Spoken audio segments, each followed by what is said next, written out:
जय हिंद दोस्तों। आज हम चर्चा करेंगे दिल को झकझोर देने वाली एक ऐसी घटना से जिसे सुनकर आपके हृदय पिघल जाएगा और गुस्सा भी आएगा। यह घटना है महाराष्ट्र के एक किसान की, जिसका नाम है रोशन गुड़े।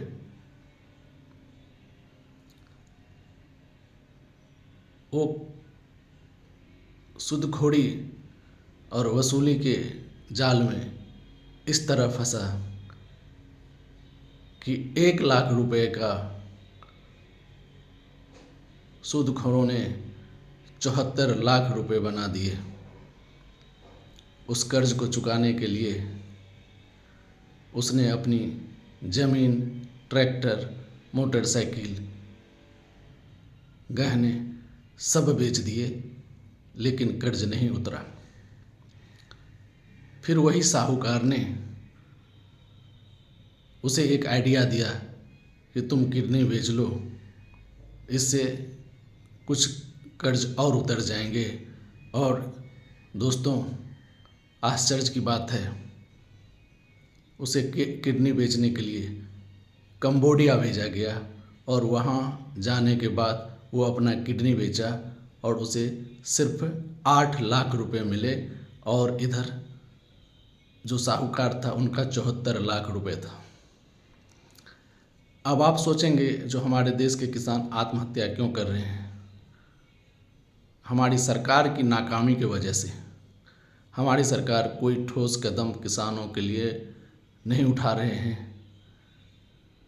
सिर्फ वोट के समय किसान याद आता है, भाषणों में किसान गूंजता है, लेकिन किसान के लिए ज़मीनी स्तर पर कोई भी काम नहीं होते हैं।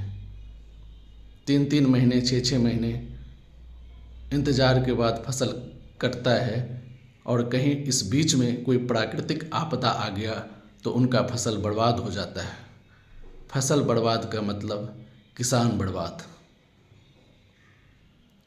दूसरी बात है, जो भी ये सूदखोर साहूकार होते हैं, पुलिस प्रशासन नेता उनसे मिले होते हैं, सारा ट्रांजैक्शन कैश में होती है, और बाद में बताया जाता है कि इनके खिलाफ़ कोई सबूत नहीं मिला, और वो बच निकलते हैं।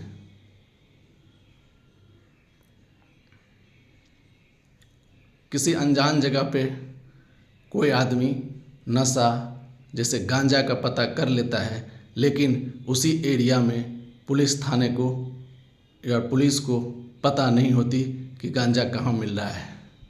उसे भी पता होता है और पक्का पता होता है, लेकिन ये घूसखोरी, रिश्वतखोरी और कमीशन खोरी के चक्कर में ये पुलिस वाले कुछ करते नहीं हैं, और इनका चढ़ावा नेताओं तक जाता है। पहले जो हम कहावतों में सुनते थे, उत्तम खेती, मध्यम वाणिज्य, निर्घिन चाकरी, भीख निदान। इसका मतलब हुआ, जो खेती सबसे अच्छा और सम्मानजनक कार्य है, उसके बाद बिजनेस होता है, और अगर ये दोनों नहीं कर पाए तो तीसरे पायदान पे नौकरी को रखा गया था, और उससे भी अगर आप नहीं गुजारा कर पा रहे हैं तो लाख मजबूरी, भीख मांगना है। लेकिन आज उल्टा हो गया है। आज हमारे किसान तड़प तड़प कर अपनी जान दे रहे हैं।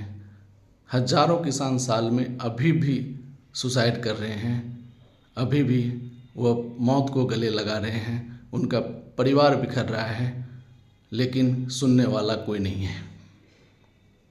नेताओं को सिर्फ 5 साल में एक बार किसानों की याद आती है, और वो 1000 तरह के वादे कर कर एक भी वादा पूरा नहीं करता है। दोस्तों, आपने कभी नहीं सुना होगा कि देश में शराब की कमी हो गई है। शराब नहीं मिल रहा है, लेकिन यूरिया और खाद की कमी हो जाती है, सिंचाई के पानी का कमी हो जाता है, बीज का कमी हो जाता है। तो आप सोच सकते हैं जो नेता किस तरह बेखबर हैं, और वो किसानों की सुध नहीं लेते। जब तक हम जागेंगे नहीं, किसान जागेगी नहीं, इस विधानसभा और लोकसभा में किसान नहीं जाएंगे तब तक यही हाल रहेगा। इसलिए आप शिक्षित बने, जागें और इन नेताओं की गुलामी छोड़ें। ये नेता देश को बर्बाद कर दिया और बर्बाद ही करेंगे। वो अपने सुख शांति के लिए, अपने परिवार के लिए सब कुछ करता है, हमारे लिए वो कुछ नहीं करता है। धन्यवाद।